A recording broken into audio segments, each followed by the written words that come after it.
The Trump administration has been separating families at the border, and not just undocumented immigrants, but also asylum seekers.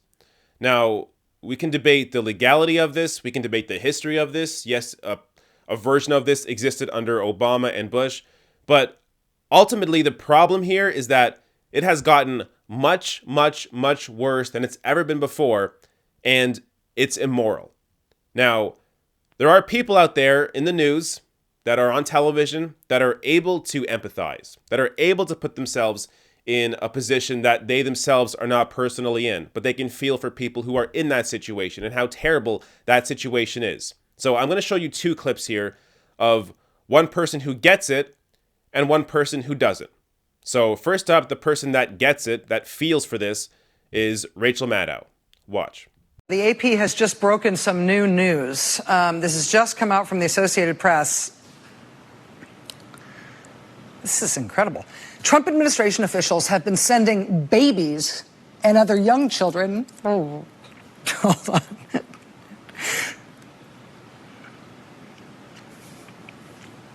To at least three.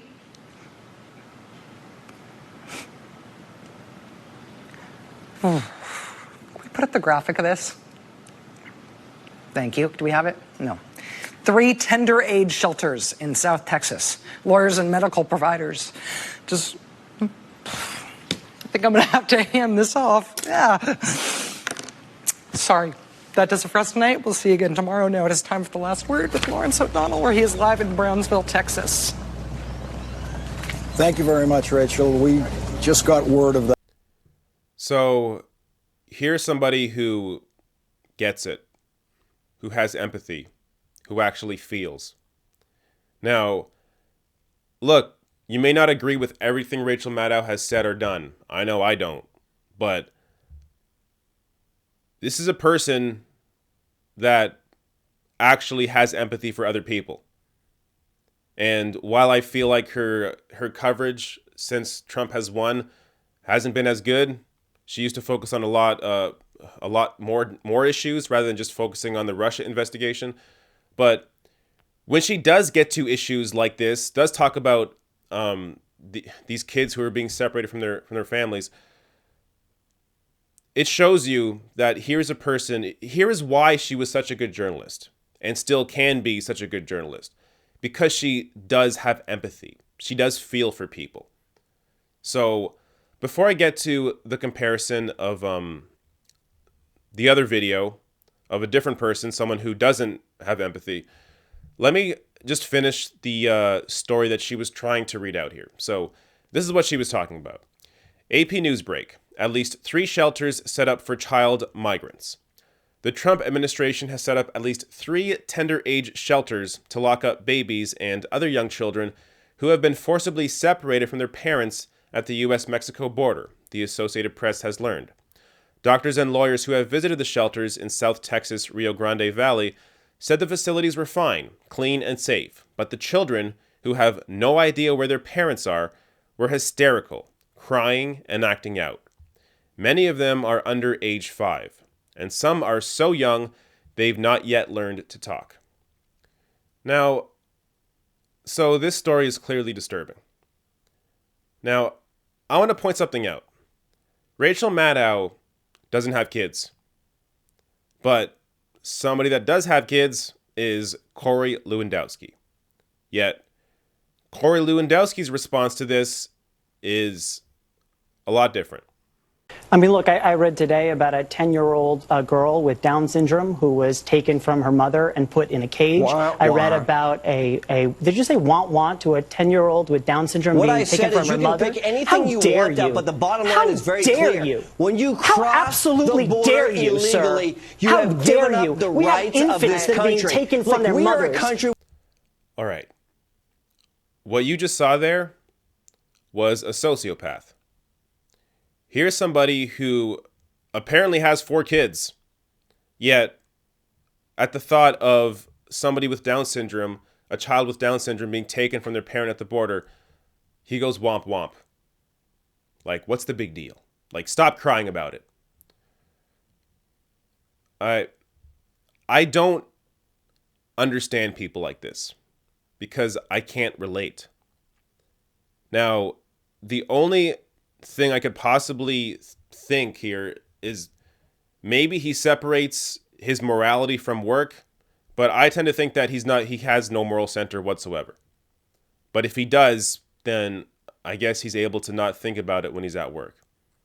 Because there's no, look, you can try and be on his side in terms of arguing the legality of this, even though you are absolutely ridiculous, as I'm going to get to in a minute here. Just because something is legal doesn't mean it's right. But to not even be able to empathize with children being ripped from their parents, to not even think that's wrong, I don't get it. Now, Corey Lewandowski the next day had a chance at redemption.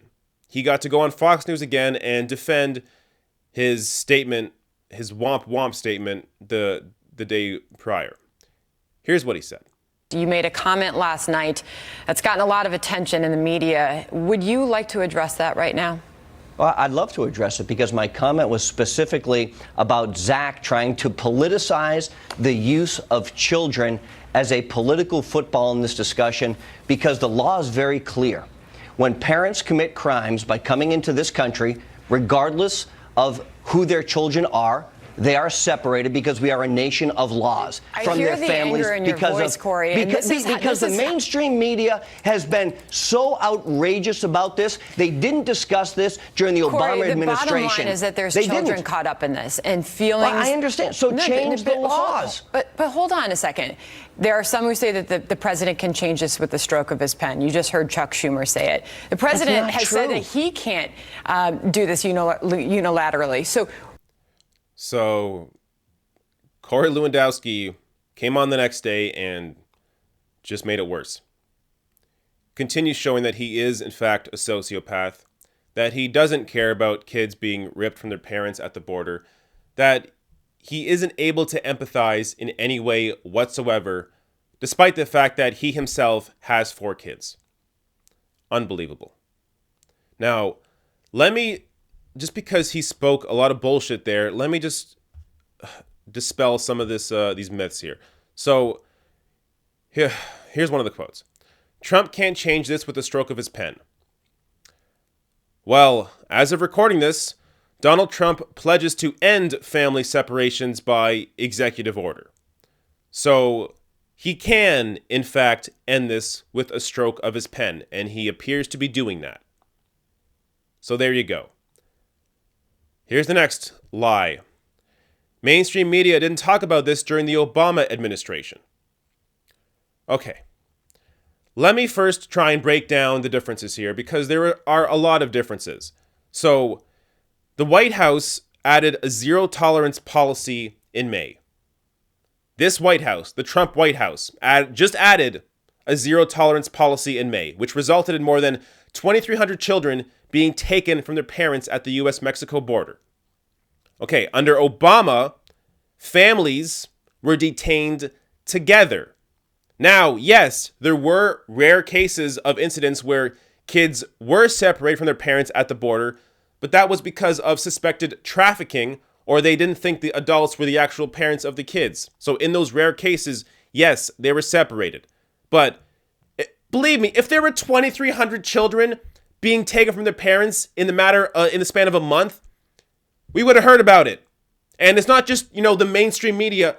How about Fox News? If Obama was doing this, why wasn't Fox News talking about it? Fox News was on Obama's ass for everything else, for wearing a fucking tan suit. But they're not going to talk about Obama ripping kids from their parents? Fuck off. So, yeah, nobody was talking about this because this was not an issue. And if it was an issue, Fox News would have jumped on it. The next one. Nation of laws. Oh, this is a nation of laws. Let's follow laws. Yeah. Slavery. Also a law. Segregation. Also a law. Hitler's concentration camps. Also legal. Oh, we're just following the law. Just because something is the law doesn't mean you should be doing it. Legality does not equate to morality. They are different things. And that's why people are trying to push back and fight this. So, looking at this entire story, everything here that has gone on, it's clear who will be on the right side of history and who won't.